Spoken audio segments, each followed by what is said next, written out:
ढूंढ रही हैं। देवताओं के भी आराध्य देवी प्रभु, इन ब्रजवासियों को इनकी सेवा के बदले में आप क्या फल देंगे?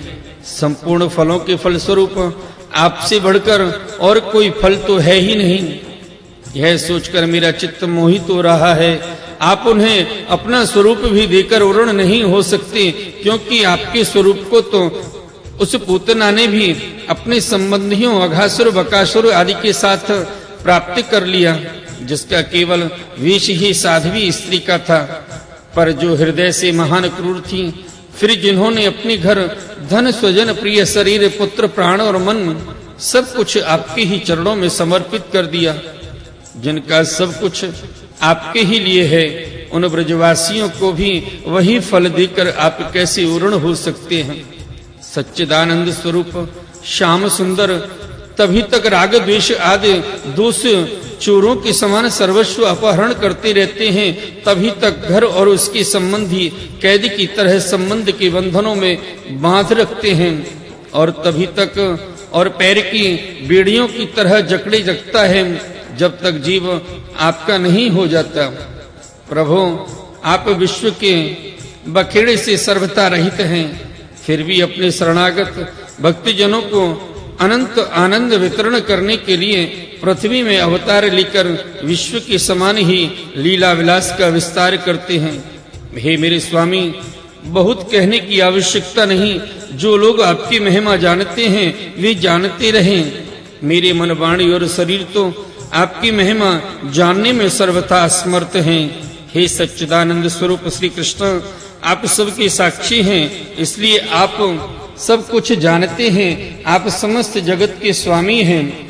यह संपूर्ण प्रपंच आप में ही स्थित है। आपसे मैं और क्या कहूँ? अब आप मुझे स्वीकार कीजिए, मुझे अपने लोक में जाने की आज्ञा दीजिए।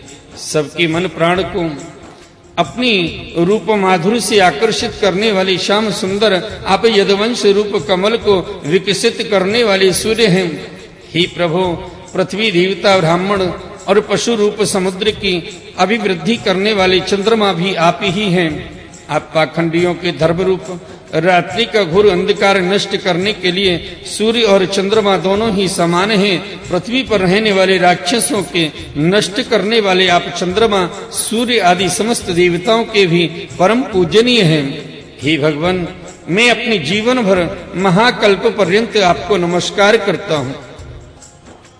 श्री सुखदेव जी कहते हैं, हे परीक्षित, संसार के रचयिता ब्रह्मा जी ने इस प्रकार भगवान श्री कृष्ण की स्तुति की। इसके बाद उन्होंने 3 बार परिक्रमा करके उनके चरणों में प्रणाम किया और फिर अपने गंतव्य स्थान सत्यलोक में चले गए।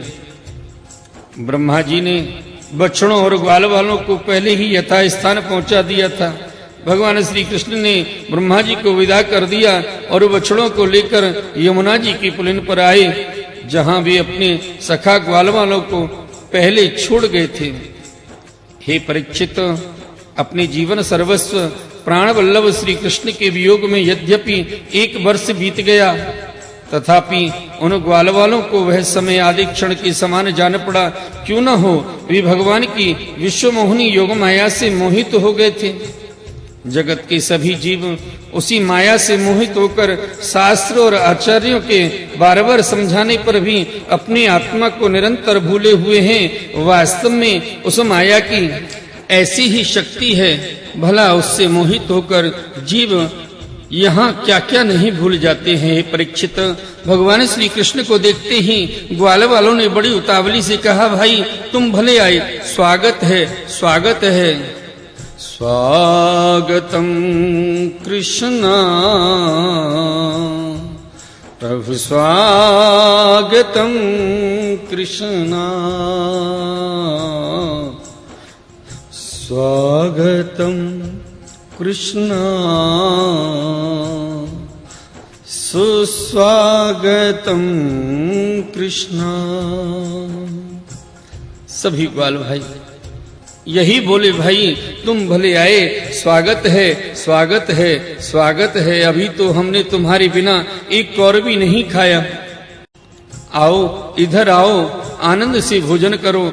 तब हंसते हुए भगवान ने ग्वाल वालों के साथ भोजन किया और उन्हें अघासुर के शरीर का ढांचा दिखाते हुए वन से ब्रज में लौट आए।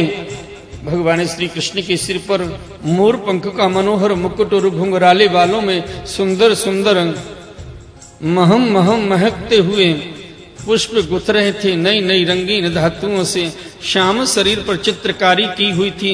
वे चलते समय रास्ते में उच्च स्वर से कभी बांसुरी, कभी पत्ते, कभी श्रृंगी बजाकर वाद्योत्सव में मग्न हो रहे थे।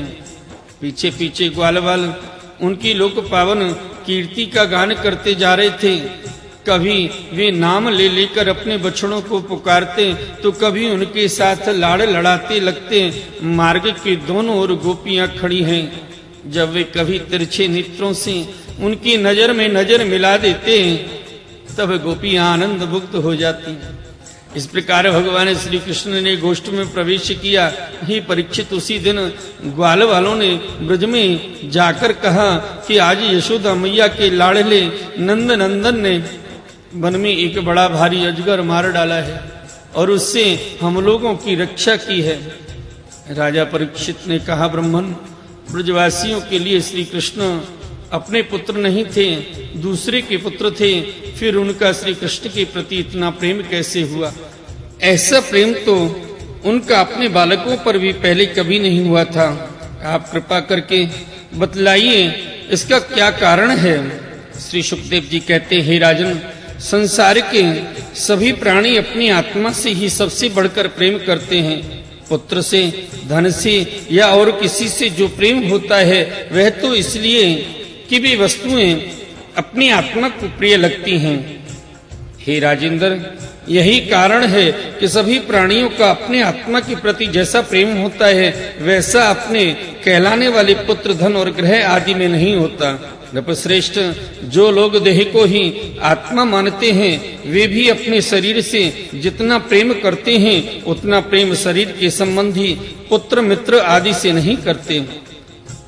जब विचार के द्वारा यह मालूम हो जाता है कि यह शरीर मैं नहीं हूँ, यह शरीर मेरा है, तब इस शरीर से भी आत्मा के समान प्रेम नहीं रहता। यही कारण है कि इस देह के जीर्ण शीर्ण हो जाने पर भी जीने की आशा प्रबल रूप से बनी रहती है। इससे यह बात सिद्ध होती है कि सभी प्राणी अपनी आत्मा से ही सबसे बढ़कर प्रेम करते हैं और उसी के लिए इस सारे चराचर जगत से भी प्रेम करते हैं। इन श्री कृष्ण को ही तुम सब आत्माओं का आत्मा समझो। संसार के कल्याण के लिए ही योग माया का आश्रय लेकर वे यहाँ देहधारियों के समान जान पड़ते हैं। जो लोग भगवान श्री कृष्ण के वास्तविक रूप को जानते हैं उनके लिए तो इस जगत में जो कुछ भी चराचर पदार्थ हैं अथवा इससे परे परमात्मा, ब्रह्मा, नारायण आदि जो भगवत स्वरूप हैं सभी श्री कृष्ण रूप हैं। श्री कृष्ण के अतिरिक्त और कोई प्राकृत अप्राकृतिक वस्तु है ही नहीं। सभी वस्तुओं का अंतिम रूप अपने कारण में स्थित होता है। उस कारण के भी परम कारण है भगवान श्री कृष्ण। तब भला बताओ किस वस्तु को श्री कृष्ण से भिन्न बतलाएं? जिन्होंने पुण्य कीर्ति मुकुंद मुरारी के पद पल्लव की नौका का आश्रय लिया है, जो कि सत्पुरुषों का सर्वस्व है, उनके लिए यह भवसागर बछड़े के खुर के खड्डे के समान है। उन्हें परम पद की प्राप्ति हो जाती है और उनके लिए विपत्तियों का निवास स्थान यह संसार नहीं रहता। हे परीक्षित, तुमने मुझसे पूछा था कि भगवान के 5वें वर्ष की लीला ग्वाल वालों ने 6ठे वर्ष में कैसे कही। उसका सारा रहस्य मैंने तुम्हें बतला दिया। भगवान श्री कृष्ण की ग्वाल वालों के साथ वन क्रीड़ा, अघासुर को मारना, हरी हरी घास से युक्त भूमि पर बैठकर भोजन करना, अप्राकृतिक रूपधारी बछड़ों ग्वाल वालों का प्रकट होना और ब्रह्मा जी के द्वारा की हुई इस महान स्तुति को जो मनुष्य सुनता कहता है उसको धर्म, अर्थ, काम और मोक्ष की प्राप्ति हो जाती है। हे परीक्षित, इस प्रकार श्री कृष्ण और बलराम ने कुमार अवस्था के अनुरूप आंख मिचौनी, सेतु बंधन, बंदरों की भांति उछलना कूदना आदि अनेकों लीलाएं करके अपनी कुमार अवस्था ब्रज में ही त्याग दी। भले श्रीमद्भागवत महापुराण की जय।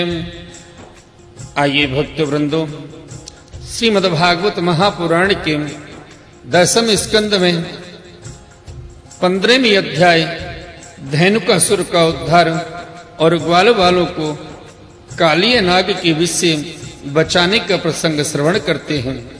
श्री सुखदेव जी कहते हैं, परीक्षित, अब बलराम और श्री कृष्ण ने पौगंड अवस्था में अर्थात छठे वर्ष में प्रवेश किया था। अब उन्हें गौवे चराने की स्वीकृति मिल गई।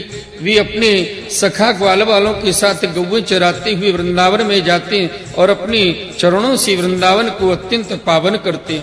यह वन गौओं के लिए हरी हरी घास से युक्त एवं रंग बिरंगी पुष्पों की खान हो रहा था।